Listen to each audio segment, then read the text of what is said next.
do comportamento do Supremo diante dessa notícia de interferência na eleição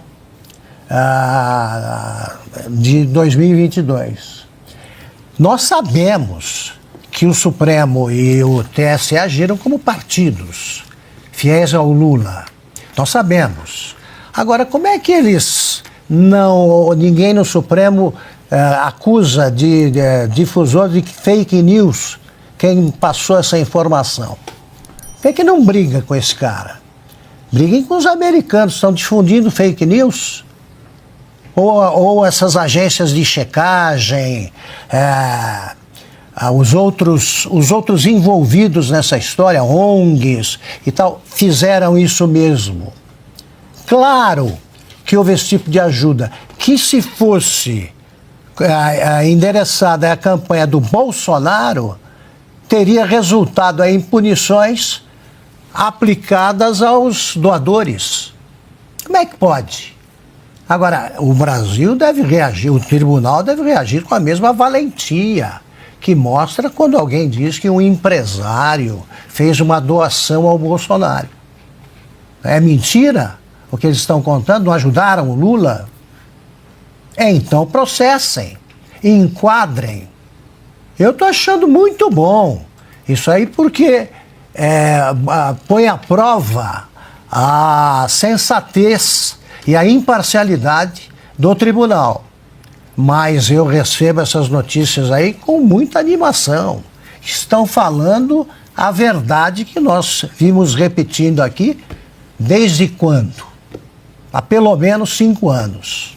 O presidente do Supremo Tribunal Federal, Luiz Roberto Barroso, afirmou ontem em entrevista à Globo News que os presos do 8 de janeiro resistem a confessar os supostos crimes por radicalismo ideológico.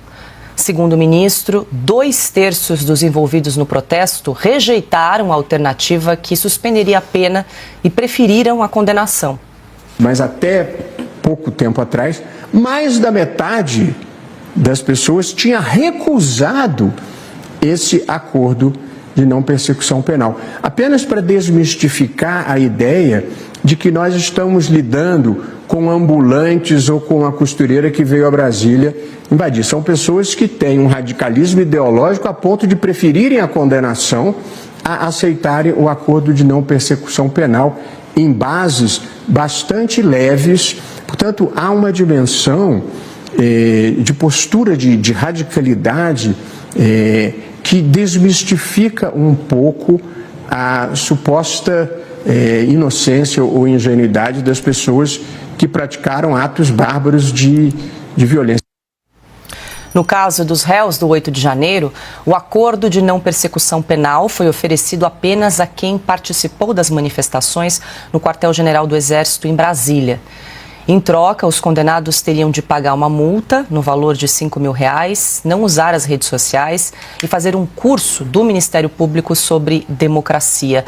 Silvio, começamos essa rodada aí com você para tentar entender o que disse o ministro Luiz Roberto Barroso. O ministro disse que os réus que não aceitaram os acordos preferiram a condenação, mas também prefeririam ter direito a um devido processo legal que não lhes foi assegurado.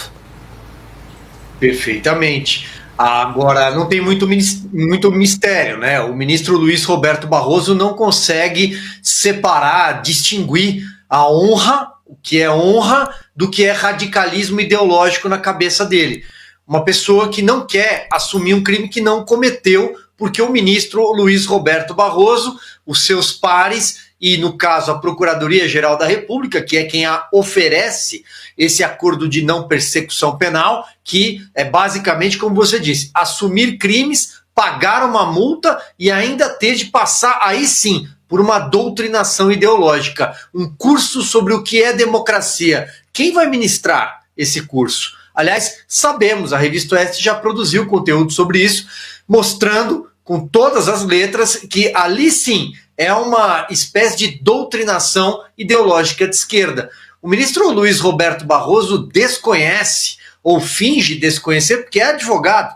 Aliás, advogou no Supremo Tribunal Federal antes de ser nomeado ministro pelo PT.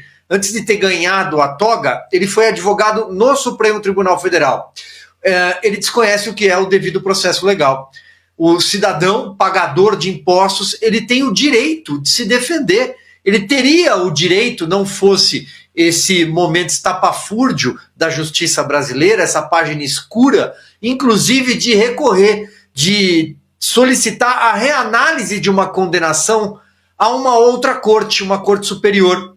Mas ocorre que tudo isso acontece contra pessoas que não têm prerrogativa de foro, mas estão sendo julgadas sem o duplo direito de jurisdição, sem a dupla jurisdição. Estão sendo julgadas pela última corte recursal no Brasil.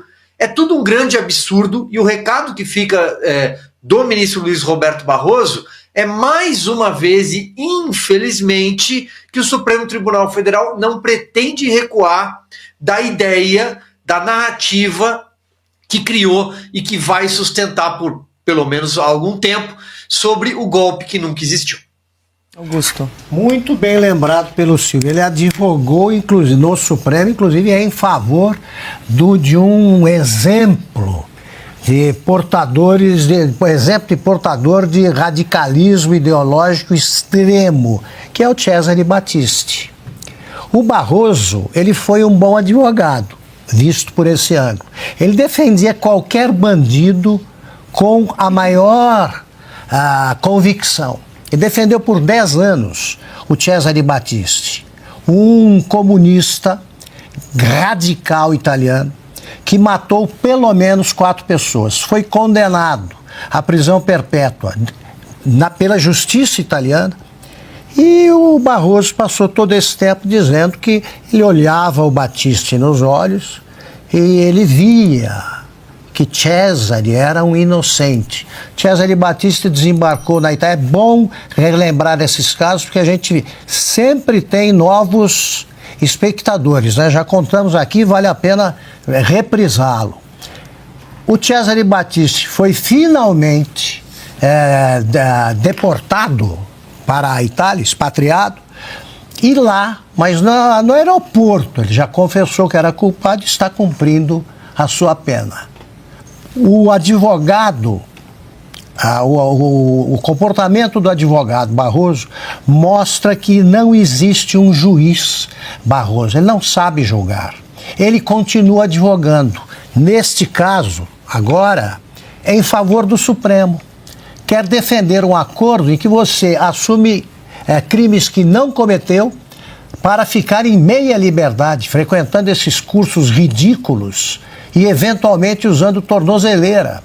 Ele diz, não, o Alexandre de Moraes é incapaz de libertar, e o ministro Barroso defende o juiz que não é juiz ao seu lado. Então ele está advogando agora em favor do Supremo. Não tem preparo para ser ministro e não tem, muito menos, para ser presidente do tribunal, do Supremo Tribunal Federal. Vejam como estamos.